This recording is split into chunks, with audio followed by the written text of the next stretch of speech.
পর্ব ২২। দীর্ঘ পথ পাড়ি দিয়ে জীবন নদীর মোহনায় প্রায় পৌঁছে গেছি। পরপার যেমন অজানা অস্পষ্ট, এপারও তেমনি ধূসর। জন্মেই দেখেছি স্বদেশ ভূমি উত্তপ্ত, তাই সেই ছোটবেলা থেকে স্বদেশী সংগ্রামের সাথে সম্পৃক্ত হয়ে গেছে। বিশ্ববিদ্যালয়ে পড়ার সময় ভাষা আন্দোলনের সাথে পুরোপুরি যুক্ত ছিলাম।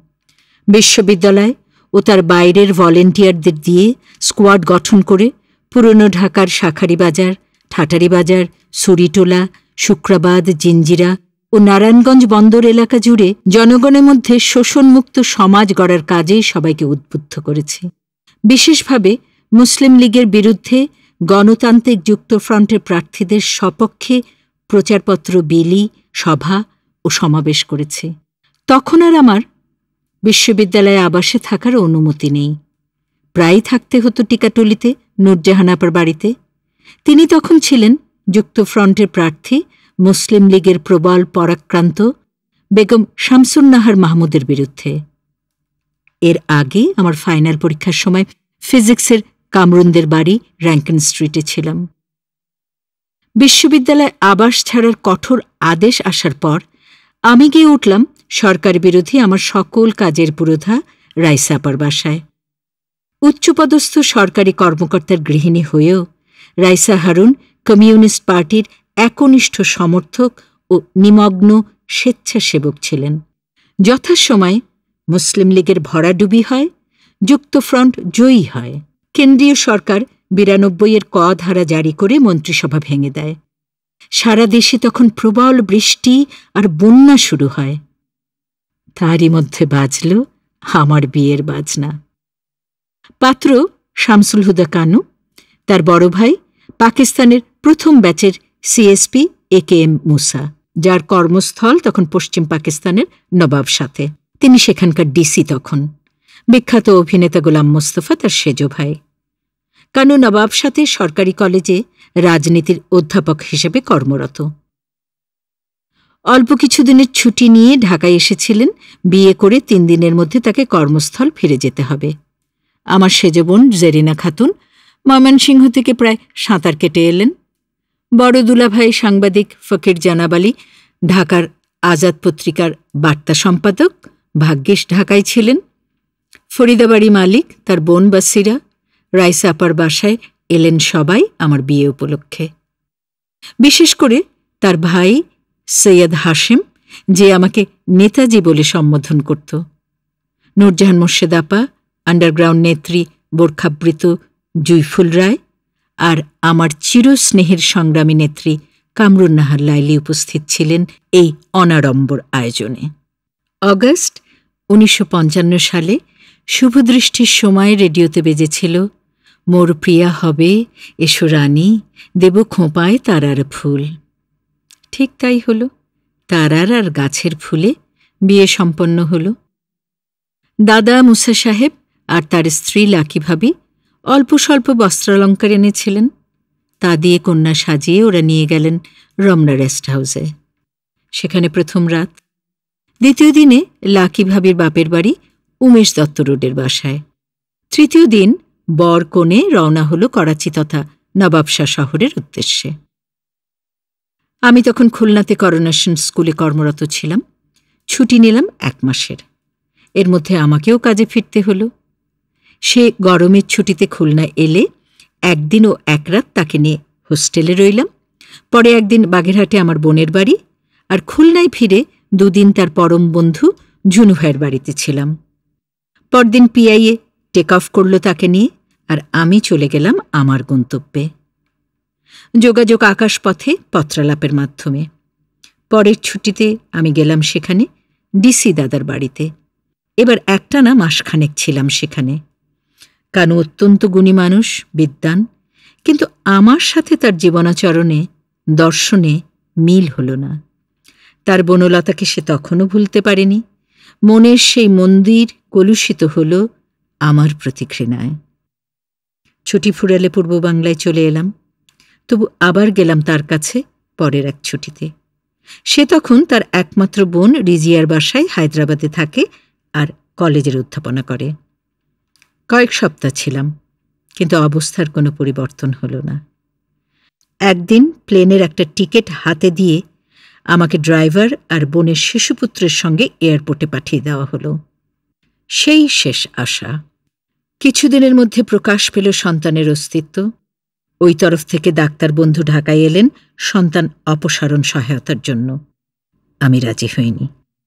এরপর ঢাকায় ট্রেনিং শেষ করে করোনেশন স্কুলে ফিরে গেলাম। তার কিছুদিনের মধ্যে খুব তড়িঘড়ি করে রাজশাহীতে কলেজ ফর উইমেন্সে ইংরেজির প্রভাষক হিসেবে জয়েন করলাম। রাজশাহী বিশ্ববিদ্যালয়ের ভিসি ডক্টর জুবেরের ঐকান্তিক ইচ্ছে এবং সহায়তায় দুদিনের মধ্যে খুলনার পাঠ চুকিয়ে আমাকে চলে যেতে হলো।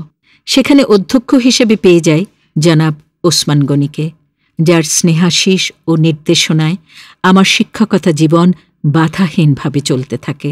ওদিকে সন্তান প্রসবের সময় কাছাকাছি এলে ঢাকায় মেজবোনকে খবর দিই। ঢাকায় এসে বিশ্ববিদ্যালয়ের সহপাঠী কমরেড কেজি মোস্তফা ও সাবেরা মোস্তফার বাসায় উঠি।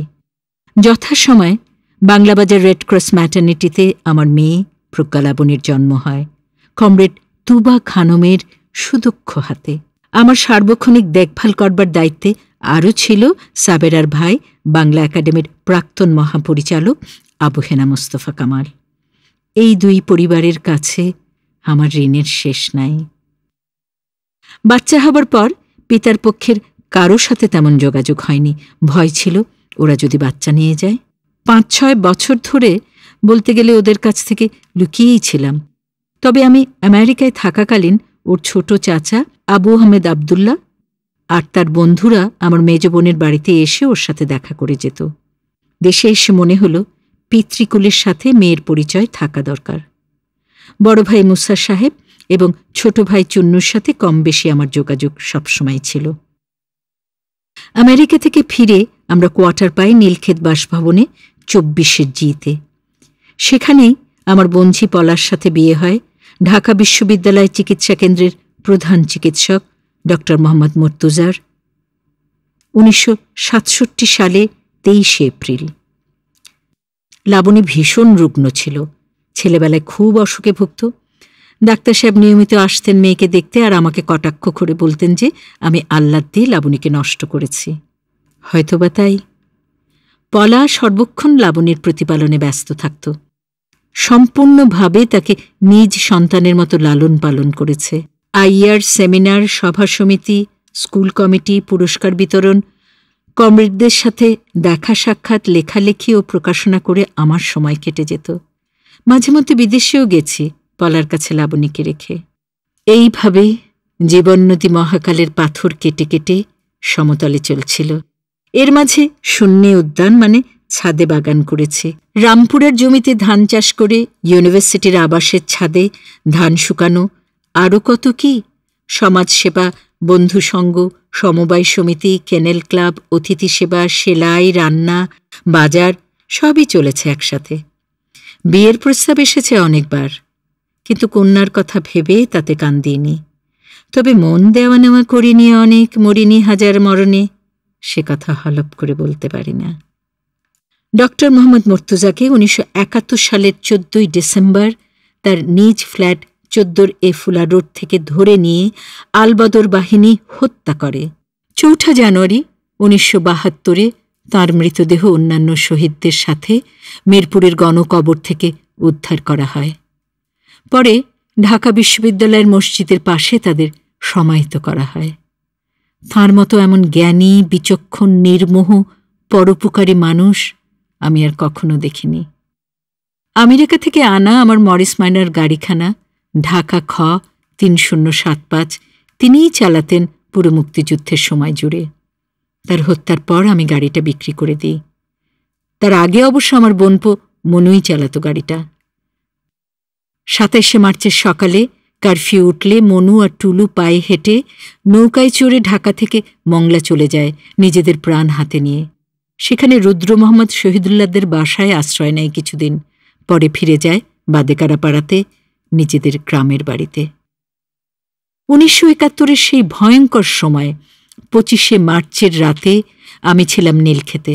পিছনে ইকবাল হল, পাশে রেল লাইন, অন্য পাশে এস এম হল, রাস্তার উপরে সূর্য সেন হল। সেই হত্যাযজ্ঞের ঘটনা নিয়ে আমি আলাদাভাবে লিখেছি, রোজ নামচার মতো অনেক দিনের ঘটনা বর্ণনা করেছি। সেই বিভীষিকাময় 25, 26, 27 মার্চের এত হত্যা, এত মৃতদেহ, এত রক্ত, এত হাহাকার কখনো শুনিনি, আর শুনতেও চাই না। পলা তার 2 সন্তান, 3.5 বছরের মিতি আর 10 মাসের নীলিমকে নিয়ে বিধবা হল। বিশ্ববিদ্যালয় কর্তৃপক্ষ সব শহীদ পরিবারের নিজের বাসায় থাকার সিদ্ধান্ত জানাল।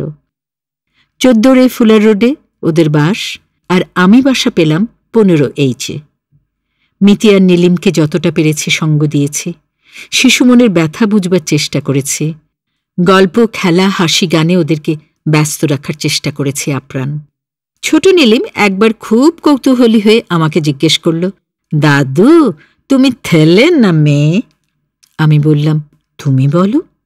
সে বিজ্ঞের মতো উত্তর দিল, তুমি ছেলেও না, মেয়েও না, তুমি দাদু। মিতি এখন কানাডাতে তার 4 সন্তান নিয়ে, নীলিম থাকে নিউ ইয়র্কে তার 2 ছেলে মেয়ে। আমার ছোট লাবণী বড় হয়েছে, বিয়ের পর সে 4 সন্তানের জননী। বড়জন অন্তরা, ডাকনাম প্রপা, মেজ হল নম্রতা, ডাকনাম বৃন্ত, ছোটজন অনুসুয়া, তাকে আমরা অনেক নামেই ডাকি, আনুম, অনু, অনুখুয়া, আরও কত কি। ছেলে হল তেপান্তর, তার কাণ্ড কারখানা আর দস্যিপনা নিয়ে আমার অনেক লেখা আছে। তারা সবাই এখন বড় হয়েছে, বিদেশে পড়াশোনা করছে। দেশে আর ফিরবে কিনা জানি না। প্রপার বিয়ে হয়েছে, তার 3 ছেলে মেয়ে। বৃন্ত বিয়ে করেছে, ছোট মেয়ে বিয়ের পিঁড়িতে বসার অপেক্ষায়। সে আবার জন্মসূত্রে আমেরিকার সিটিজেন। তেপান্তর এখন মায়ের সাথে এডমন্টন, ক্যানাডাতে থাকে। লাবণীর প্রথম স্কুল ইংলিশ প্রেপারেটরি, বর্তমানে উদয়ন। পরে ময়মনসিংহ টিটি কলেজের পরীক্ষণ বিদ্যালয়ে পড়েছে, আমি কলোরাডোতে থাকাকালীন। যখন সে ময়মনসিংহে আমার সেজ বোনের কাছে ছিল। ঢাকায় ফিরে ইউনিভার্সিটি অফ ল্যাবরেটরি স্কুল, অগ্রণী স্কুল, হলিক্রস কলেজ ও ঢাকা বিশ্ববিদ্যালয়ে ইংরেজি সাহিত্য, পরে অর্থনীতি আর বিজনেসে পড়েছে। 3টে মাস্টার্স তার। বলেছিলাম ঢাকা বিশ্ববিদ্যালয়ে ভাষা ইনস্টিটিউটে যোগ দিতে, রাজি হয়নি। তখন সে রেডিও টেলিভিশন মঞ্চে আবৃত্তি, উপস্থাপনা, বিতর্ক, নাটক নিয়ে সদা ব্যস্ত। ওর লেখালেখির হাত আছে, কিন্তু ইচ্ছে নেই। প্রকাশনার ব্যবসাটা বারবার ওকে বোঝাতে চেয়েছি, সরে সরে গেছে। ধরতে পারিনি, শেখাতে পারিনি। আমার মেজ বোনের মেজ ছেলে ওমর হায়াত মনু সবসময় আমার কাছেই ছিল সেই 65 সাল থেকে। আমি আমেরিকা থেকে ফেরার পর ওকে লালমাটিয়াতে ফিজিক্যাল ট্রেনিং ইনস্টিটিউটে ভর্তি করে দিয়েছিলাম। পরবর্তী সময়ে ল্যাব স্কুল ও কলেজের ক্রীড়া শিক্ষক পদে দীর্ঘদিন চাকরি করে বর্তমানে অবসর গ্রহণ করেছে। পলা লাইব্রেরি সায়েন্সে মাস্টার্স করে আইয়ারের লাইব্রেরিয়ানের চাকরি পায়। কাজের মেয়াদ সময় মতো শেষ করে সেও অবসরে আছে। কখনো ঢাকা, কখনো বাদেকারাপাড়া, কখনো টরন্টোতে মেয়ের কাছে কিংবা নিউ ইয়র্কে ছেলের কাছে যায়। আমার বাড়িতে সবারই অবারিত আমন্ত্রণ ছিল। বিশেষ করে আমার গ্রামের বহু মানুষ এসেছে, আমার বাসায় থেকেছে, চিকিৎসা করতে, পরীক্ষা দিতে, নিছক বেড়াতে, আর সবচেয়ে বেশি হলো ঢাকা বিশ্ববিদ্যালয়ে ভর্তির সুপারিশ করতে। যাকে যতটুকু যেভাবে পেরেছি পুরোপুরি সাহায্য করেছি, করে যাব জীবনের শেষ দিন পর্যন্ত। আমার নিঃসন্তান সেজ বোন তাঁর চাকরিতে অবসর নেবার পর থেকেই কর্মস্থল ময়মনসিংহ থেকে চলে এসেছেন, আমার সাথে থাকেন, তা প্রায় 30 বছর হল। আমার মনের সীমানার মধ্যে আত্মীয় ছাড়া অনাত্মীয়রা এসে গেছে অনেক, এবং সবাই হয়ে গেছে আমার পরিবারের সদস্য। ডালিয়া আমাদের গ্রামের মেয়ে, ওর বাবা আমাদের সমসাময়িক। তবে ছেলে মেয়েদের প্রতিষ্ঠিত করার আগেই মারা যান। ডালিয়া ঢাকায় হোম ইকোনমিক্স কলেজে ভর্তি হবার পর আমার বাসায় থাকে এবং পরিবারের মানুষ হয়ে ওঠে। আমার প্রয়োজনে অপ্রয়োজনে সে এবং তার বোনেরা সব সময় ছুটে আসে। বর্তমানে সে রংপুর প্ল্যান ইন্টারন্যাশনালে কর্মরত, 2 সন্তান নিয়ে সেখানে থাকে। আমার সুদীর্ঘ কর্মক্ষেত্র আইয়ারের প্রায় সব সহকর্মীর সাথে আমার সব সময় সদ্ভাব ছিল। মনে পড়ে doctor Shafia, doctor Nurunnahar Fezunnesa, doctor Sharifa, doctor Basharat Ali, doctor Salim, doctor Salam প্রমুখের কথা। তাদের পরিবারের অনেকেই আমার পরিবারের অবিচ্ছেদ্য অংশ হয়ে গিয়েছিল। যখন যে এলাকায় থেকেছি আমার নিকটতম প্রতিবেশীরা আমার কাছের মানুষ হয়ে গেছে। পরিসংখ্যান বিভাগের জনাব শফিউদ্দিন আহমেদ, তার স্ত্রী, ভাই বোন আর 3 ছেলে দীর্ঘদিন আমাদের পাশের বাসায় ছিলেন নীলক্ষেত আবাসিক এলাকায়। বড়জন ডক্টর তারিন তো এখন আমার নিজস্ব চিকিৎসক। বদরুন্নেসা ছন্দা আমার আরেক ভক্ত ও হিতাকাঙ্ক্ষী। স্থানীয় সরকারের অধীনে স্থপতির কাজ করে। নিজ সংসার সামলিয়ে প্রতিদিনই প্রায় আমার খোঁজ নেয়, এটা ওটা নিয়ে চলে আসে আমাকে দেখতে। মনে পড়ছে কামরুন নাহার লাইলিকে। সেই বিশ্ববিদ্যালয়ের সময় থেকে যে ছিল আমার নিজের ছোট বোনের মতো, কিন্তু সব সময় আমাকে সাহায্য, সহযোগিতা আর উপদেশ দিয়ে আগলে রেখেছিল বড় বোনের মতো। দেশের প্রথম দিকের প্রথম সারির মহিলা আইনজীবী। প্রতিদিনই প্রায় কোর্ট থেকে আমাদের নীলক্ষেতের বাসায় চলে আসত। হাতে সবসময় সোয়েটার বা কুরুশ বুনে চলেছে কারো না কারো জন্য। রান্নায় পারদর্শী, আতিথেয়তায় তুলনাহীন, অসহায় গরিব মানুষের সাহায্যের জন্য সদা তৎপর। রাস্তায় কুড়িয়ে পাওয়া কতজনকে যে নিজের বাড়িতে আশ্রয় দিয়েছে তা বলার অপেক্ষা রাখে না। লাইলির মতন এমন মহান, উদার, স্বার্থহীন মানুষ আমি আর দেখিনি।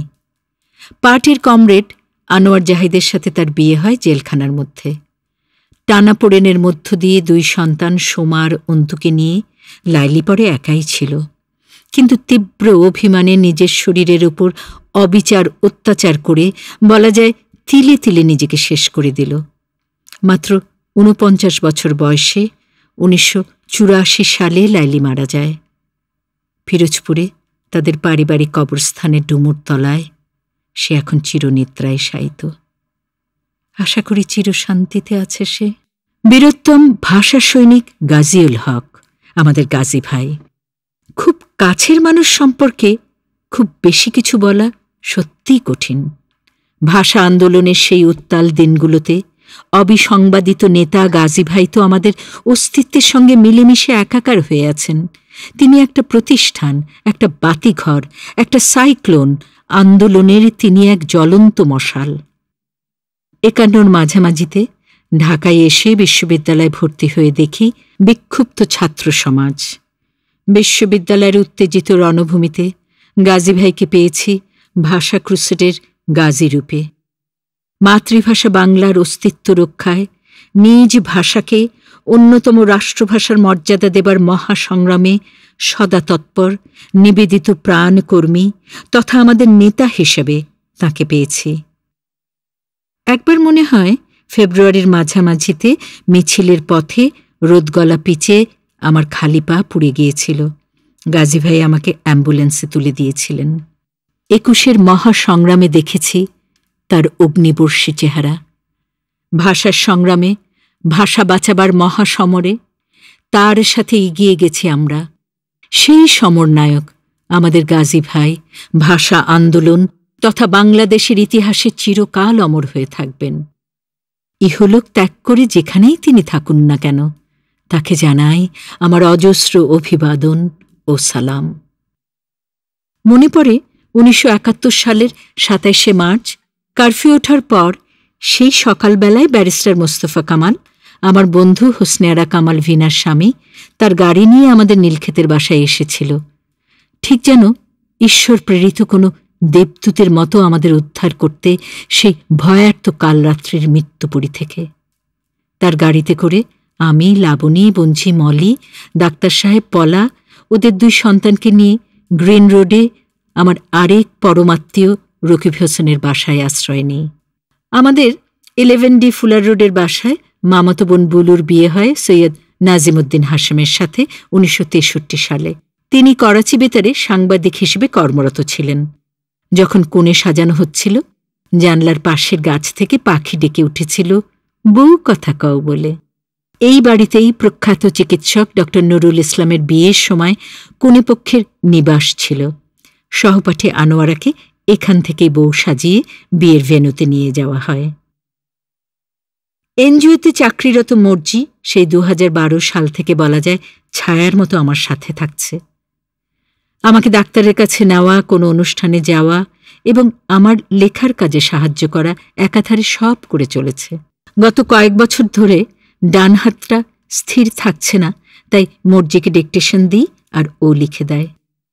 কিছুকাল ধরে শরীরে হিমোগ্লোবিনের মাত্রা খুব কমে যাচ্ছে, তাই প্রতি মাসে অন্যের বি পজিটিভ রক্ত ধার করে জীবন ধারণ করতে হচ্ছে। এ ব্যাপারেও মর্জির তুলনাহীন তৎপরতা ও পারদর্শিতা আমায় বারবার ঋণী করে তুলেছে। কন্যা লাবণী কানাডা থাকায় আমার নাতনি প্রপা আর তার বর জাবের আমার আর সেজবুর সার্বক্ষণিক দেখভাল করছে। যখন তখন রাত বেড়েতে ডাকলেই ওদের পাই, সেবা পাই। রাজশাহী থেকে আসা, চাকরিতে অবসর নেওয়া আমার বন্ধু এবাদত মোল্লার স্ত্রী ডক্টর মাজেদা খাতুন নিজের বোনের মতো আমায় ঘিরে রাখে। তার সেবার কথা বললে শেষ হবে না। আমাকে নিয়ে সবাই যখন ব্যস্ত, তখন আমি কেবল হাপিত্যেশ করে মরছি, আমার লেখালেখি শেষ করতে পারছি না বলে। কত লেখা যে অসমাপ্ত পড়ে আছে কাগজের খাতায়, মনের পাতায়, তার হিসেব নেই। হিমশিম খাচ্ছি ওষুধ পথ্য আর ডাক্তারের মন জুগিয়ে চলতে। এ নিয়ে একটা কবিতায় আমি লিখেছি, I have sold my soul to the multinational medical industries. সারা জীবন সুস্থই ছিলাম। 1999 সালে দেবী শেঠির অস্ত্রের আঘাতে যেন হৃৎপিণ্ড তথা হৃদয়ে আঁচড় পড়ল। ক্রমাগত হরেক রকম রোগের সঙ্গে মুখোমুখি সংগ্রাম করতে হচ্ছে। হে যুদ্ধের শেষ কোথায় হবে জানি না। গণবিশ্ববিদ্যালয়ের মতন প্রতিষ্ঠানের সাথে সম্পৃক্ত হতে পেরে আমি গর্বিত। নানা সময়ে বিভিন্ন নামী অনামী সংস্থার সাথে জড়িত হয়ে নানা কাজে আত্মনিয়োগ করেছি, উপদেশ পরামর্শ দিয়ে সাহায্য করেছি। আমার উপস্থিতি তাদের কতটুকু উপকারে এসেছে জানি না, তবে আমার চেষ্টার কোনো ত্রুটি কখনোই ছিল না। এখনও তা অব্যাহত রেখেছি যতটুকু পারি। জ্ঞান বিজ্ঞান এখন কত সহজলভ্য। সারা পৃথিবীর গ্রন্থাগার এখন আমাদের হাতের মুঠোয়, আমাদের কম্পিউটার, ইন্টারনেটে। একদা বলা হতো জ্ঞান অর্জন করতে প্রয়োজনে সুদূর চীন দেশে যাও। এখন চীন শব্দটা লিখে টিপ দিতে যতটুকু সময় লাগে, তার চেয়ে কম সময়ে প্রার্থিত তথ্য আমাদের সামনে এসে হাজির। আমার তাই একান্ত প্রার্থনা, সবিশেষ অনুরোধ, প্রতিটি শিক্ষার্থীর হৃদয়ে জ্ঞান, বিদ্যা ও বিশ্বকে জানার সহজ বাণীটি যেন শিক্ষাদাতারা নির্ভুলভাবে শিখিয়ে দেন। জগতের দুটি সত্য ভাষণ যেন চিরজাজ্জল্যমান থাকে তাদের অন্তরে। সবার উপরে মানুষ সত্য আর জ্ঞানই শক্তি। বাংলাদেশের শিশু কিশোরদের সৃজনশীলতা ও মেধা মনন বিশ্বের যে কোনো শিশু কিশোরদের সমান, কোনো কোনো ক্ষেত্রে বেশি বই কম নয়। মনে পড়ল সন্তানতুল্য জনপ্রিয় চলচ্চিত্র পরিচালক তারেক মাসুদ এবং খ্যাতিমান ক্যামেরাম্যান শহীদ মুনির চৌধুরীর ছেলে মিশুক মুনিরের অনুরোধে ও তত্ত্বাবধানে অভিনয় করলাম একটা পূর্ণ দৈর্ঘ্য ছবিতে প্রজন্ম 21, যা বহন করেছে ভাষা আন্দোলনের প্রামাণ্য দলিল। আমি, আমার মেয়ে প্রজ্ঞালাবণী আর নাতনি অনুসুয়া মুখ্য চরিত্রে ছিলাম। কষ্টের সাথে জানাতে হয় যে তারেক ও মিশুকের অবাঞ্ছিত দুঃখজনক অকাল প্রয়াণে প্রজন্ম 21 চলচ্চিত্রটি সেই থেকে বাক্সবন্দী হয়ে আছে। উপযুক্ত পরিবেশ, সুযোগ, সহায়তা ও যত্ন পেলে আমাদের দেশের ছেলেমেয়েরা বিশ্বের যে কোনো প্রান্তের সমবয়সীদের সমান মাপে সৃজনশীলতা ও মেধার স্বাক্ষর রাখতে পারে। কিন্তু দুঃখের সাথে বলতে হয়, আমাদের এখানে শিশু কিশোররা এখন অকারণে সময় নষ্ট করে। তাদের বিদেশি কৃষ্টির পূজা, স্বার্থপরতা, মানবিক মূল্যবোধ তথা দয়া দাক্ষিণ্যের অভাব আমাকে সব সময় পীড়া দেয়। পরিবেশ সম্পর্কে তাদের সচেতনতার অভাব খুবই দুঃখজনক। জ্ঞান সাধনার প্রতি অনীহা, বড়দের শ্রদ্ধা সম্মান না করা এবং নিজেদের নিয়ে ব্যস্ত থাকতেই এরা ভালোবাসে। এই অবক্ষয় থেকে বের হয়ে আসা সম্ভব যদি নেতিবাচক দিকগুলো দূরে ঠেলে ফেলে দিয়ে তারা সত্যিকার মানবতার সেবক হয়ে উঠতে পারে। নিজেকে সুন্দরভাবে গড়ে তুলবার জন্য চারদিকের প্রলোভন থেকে নিজেকে মুক্ত রাখতে হবে। কঠিন হলেও অসম্ভব নয়। নিজেকে, নিজ পরিবার, সমাজ, দেশ ও জাতির মঙ্গল করার জন্য সচেষ্ট হতে হবে। মনে বিশ্বাস রাখতে হবে নতুন প্রজন্ম করবে জয়, জয় তাদের অনিবার্য।